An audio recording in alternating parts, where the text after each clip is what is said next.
Media സ്റ്റോറിയിലേക്ക് സ്വാഗതം. പങ്കാളിത്ത pension പദ്ധതിയെപ്പറ്റി പെൻഷൻകാരായ ആളുകളോട് തന്നെ ചോദിക്കാം. ഇന്ത്യയിൽ ഒരിടത്തും പങ്കാളിത്ത പെൻഷൻ പദ്ധതി നടപ്പാക്കാത്തൊരു സമയമുണ്ടായിരുന്നു. ആ സമയത്ത്, അതായത് 2002 കേരളത്തിലെ AK ആന്റണി മുഖ്യമന്ത്രിയായിരുന്ന കാലം, ആ ആളാണ് ഇന്ത്യയിലെ ആദ്യത്തെ സംസ്ഥാനം എന്നുള്ള നിലയിൽ കേരളത്തിൽ പങ്കാളിത്ത പെൻഷൻ പദ്ധതി കൊണ്ടുവന്നു. 2011 മാറി മാറിയുള്ള ഭരണത്തിന്റെ വെളിച്ചത്തിൽ ഉമ്മൻചാണ്ടി സർക്കാർ, UDF സർക്കാരാണ് അധികാരത്തിൽ വന്നത്. ഉമ്മൻചാണ്ടിയാണ് മുഖ്യമന്ത്രിയായിരുന്നത്. ആ പുള്ളി അധികാരത്തിൽ വന്നത് 2 സീറ്റിന്റെ പിൻബലത്തിലാണ്. പക്ഷേ എന്ത് ചെയ്തു? 2013 ഇവിടെ പങ്കാളിത്ത പെൻഷൻ പദ്ധതി നടപ്പാക്കി. അന്ന് ഉമ്മൻചാണ്ടി പറഞ്ഞൊരു കാര്യമുണ്ടല്ലോ, ഈ അധികാരത്തിൽ വന്നതിന് ശേഷം ആ മനുഷ്യൻ ചെയ്ത ഏറ്റവും വലിയ നല്ല കാര്യം പങ്കാളിത്ത പെൻഷൻ പദ്ധതി നടപ്പാക്കുന്നതാണ്.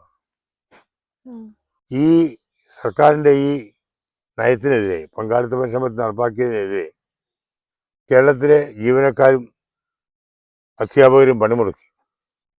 പക്ഷേ NGO അസോസിയേഷൻകാരും സംഘ സംഘടനകളും പിന്നിൽ നിന്ന് കുത്തുകയാണ് ചെയ്തത്. അന്ന് ഉമ്മൻചാണ്ടി സർക്കാർ പറഞ്ഞു, ദൈവം തമ്പുരാൻ വിചാരിച്ചാലും മാറി മാറി ഏത് സർക്കാർ വന്നാലും ഈ പദ്ധതി പിന്മാറാൻ പറ്റത്തില്ലെന്ന്. പക്ഷേ 2016 അധികാരത്തിൽ വന്ന LDF സർക്കാർ ദീർഘകാലത്തെ പരിശ്രമത്തിൻ്റെ ഫലമായി തന്നെ 2026 ഈ പദ്ധതി വേണ്ടെന്ന് വെച്ചു. നമ്മുടെ ഉമ്മൻചാണ്ടി സർക്കാർ ഈ പദ്ധതി നടപ്പാക്കിയപ്പം NBS ട്രസ്റ്റുമായിട്ട് കരാർ ഒപ്പിട്ടിട്ടുള്ളതാണ്. അതുകൊണ്ട് ഓപ്ഷൻ കൊടുത്ത് മാറാം. LDF സർക്കാർ ആയതുകൊണ്ടാണ് അത് ഇപ്പോഴെങ്കിലും മാറ്റാൻ പറ്റിയത്. ഈ നിലയ്ക്ക് പോയാൽ ഇപ്പം തന്നെ പെൻഷൻ വാങ്ങുന്നവരും ഗവൺമെന്റ് ജീവനക്കാരും തമ്മിൽ 12,000 വ്യത്യാസമേ ഉള്ളൂ. അടുത്ത ഒരു കൊല്ലം കഴിയുമ്പോൾ പെൻഷൻ പറ്റുന്നവരുടെ എണ്ണം ജോലിക്കാരെക്കാൾ കൂടും. നമ്മുടെ പെൻഷൻ ബാധ്യത കടക്കും. 2001, 2002 ഉണ്ടായിരുന്നതിനേക്കാൾ 2011, 2012 4 ഇരട്ടി വർദ്ധിച്ചു പെൻഷൻ ബാധ്യത. 10 കൊല്ലം കൊണ്ട് 4 ഇരട്ടി. അത് 2040 ആകുമ്പം 8 ലക്ഷത്തിലധികം കോടി രൂപയാണ് നമ്മുടെ പെൻഷൻ ബാധ്യത വരാൻ പോകുന്നത്. 8 ലക്ഷത്തിലധികം കോടി രൂപയുടെ പെൻഷൻ ബാധ്യത. ഇതാര് നിറവേറ്റും? ആര് കൊടുക്കും? ഇവിടെ ഒരു ബ്രേക്ക് ഡൗൺ ആയിരിക്കും വരാൻ പോകുന്നത്. ഇന്ത്യയിൽ കേന്ദ്ര ഗവൺമെന്റും മുഴുവൻ സംസ്ഥാന ഗവൺമെന്റുകളും ഇത് അംഗീകരിച്ചിട്ട് നമ്മൾ ഇത് അംഗീകരിക്കുന്നില്ല എന്ന് പറഞ്ഞ് നാളെ ഇത് ഒരു തകർച്ചയിലേക്ക് വന്നാൽ നമ്മളെല്ലാം അതിന് കുറ്റക്കാരാവില്ലേ? നമ്മളെല്ലാം അതിന് ഉത്തരവാദികളല്ലേ?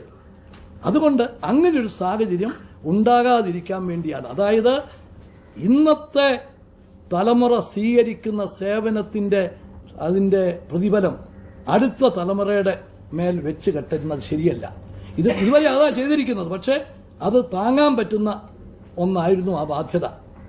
ഇനി ഈ പെൻഷൻ ബാധ്യത താങ്ങാൻ പറ്റാത്ത രീതി വരിക. അതുകൊണ്ട് ഇന്നത്തെ സേവനത്തിന് ഇന്ന് തന്നെ കൊടുത്തു തീർക്കുക. ഈ ഗവൺമെന്റ് ഒന്ന് പറഞ്ഞോട്ടെ, ഈ ഗവൺമെന്റ് ഇതുകൊണ്ട് എന്തെങ്കിലും നേട്ടമുണ്ടോ? 25 കൊല്ലം കഴിഞ്ഞേ ഇതിന്റെ ബെനിഫിറ്റ് കിട്ടത്തുള്ളൂ.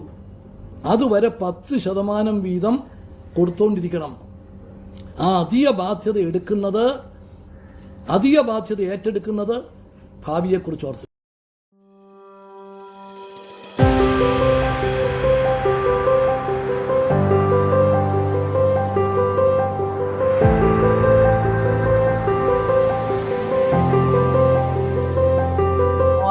സംശയങ്ങൾക്കെല്ലാം മറുപടി പറഞ്ഞോ?